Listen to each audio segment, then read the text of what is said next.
Welcome to Sunny Sweet News and Dry Humor. So over the years, I did Women History Month, and y'all was sending me so many great women for women history that y'all was sending me way before the month. And I also had forgot, so I had to ask my daughter, like, what month? Because I thought Women History was in March. And she said, yeah, it is in March. So I was like, okay.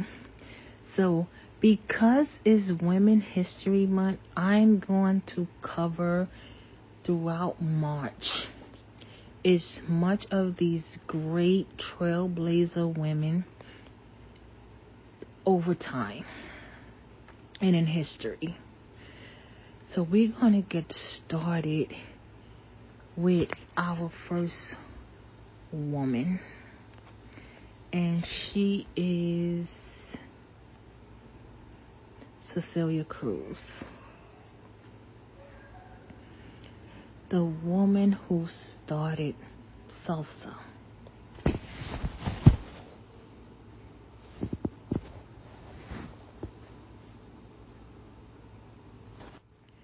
She's the queen of salsa. Was an internationally acclaimed singer and dynamic stage performer.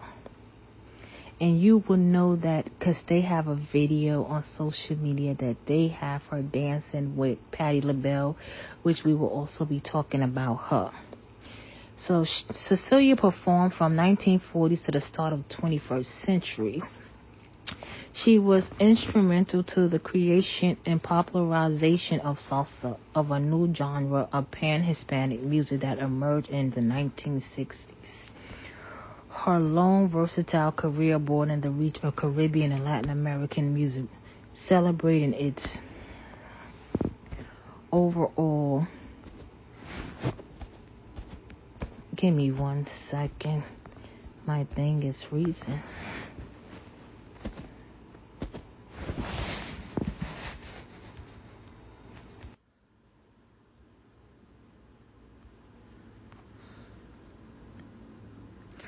Her long, versatile career broadens the reach of Caribbean and Latin American music, celebrating its African roots. She said, all my life I sung happy music. I don't like to sing anything sad. Of course I have unhappy moments, but they are just for me, for my inner life. I don't want to bring that to the public. She became a singer of Cuba.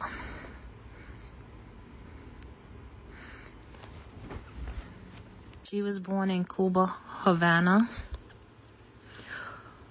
Her parents were siblings, half-siblings, and cousins. They struggled economically to stretch the salary her father earned as a railroad worker. For a time, young Cruz lived with an aunt and also thought of her tia Anna as a second mother. One of the oldest children in her extended family, her earliest memories of using her musical talents were of singing the younger ones to sleep, not only with conventional lullabies, but with any songs that came into her head. She became winning talent contests sponsored by local radio stations.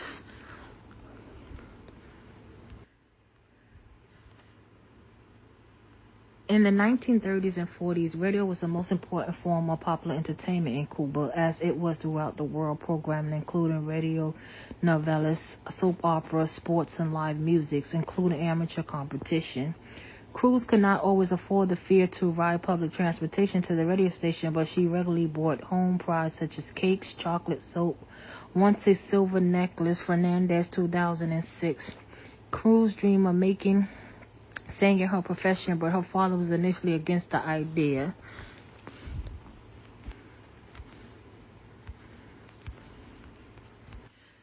Celia said, popular music was not considered a respectable occupation, especially for women, dominated by men and anchors in nightclubs. The industry was associated with alcohol, drugs, and sex work, as well as being rife with sexual harassment.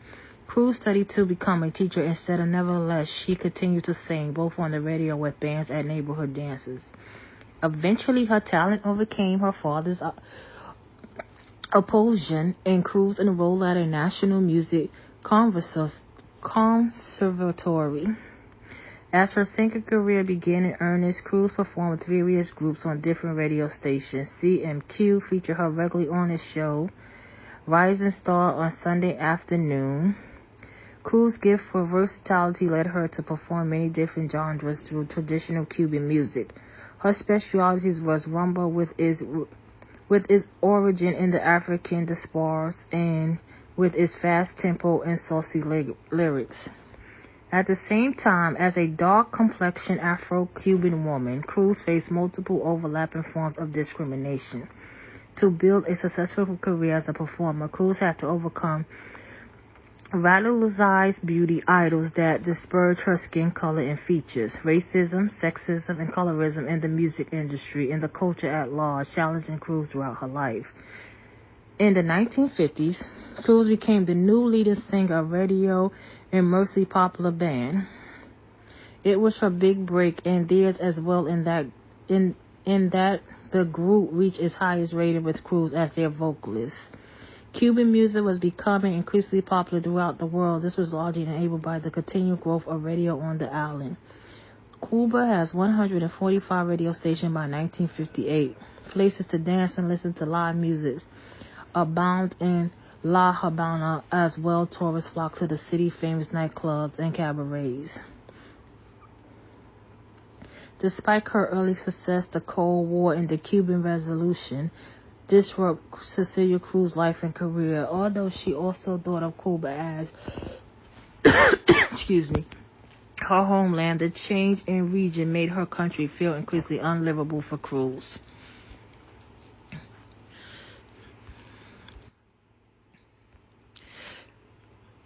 Fidel Castro's new government enacts socialist reform, including the nationalization of media and other key industry. Nightclubs associated with capitalist descendants was closed, and artists expected to produce work that endorsed the party in power.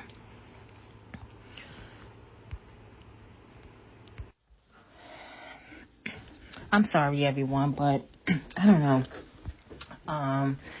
All of a sudden, my throat just got real itchy. So we're going to continue with Celia Cruz. She visited Africa in 1974 with the Fania All Stars, and that's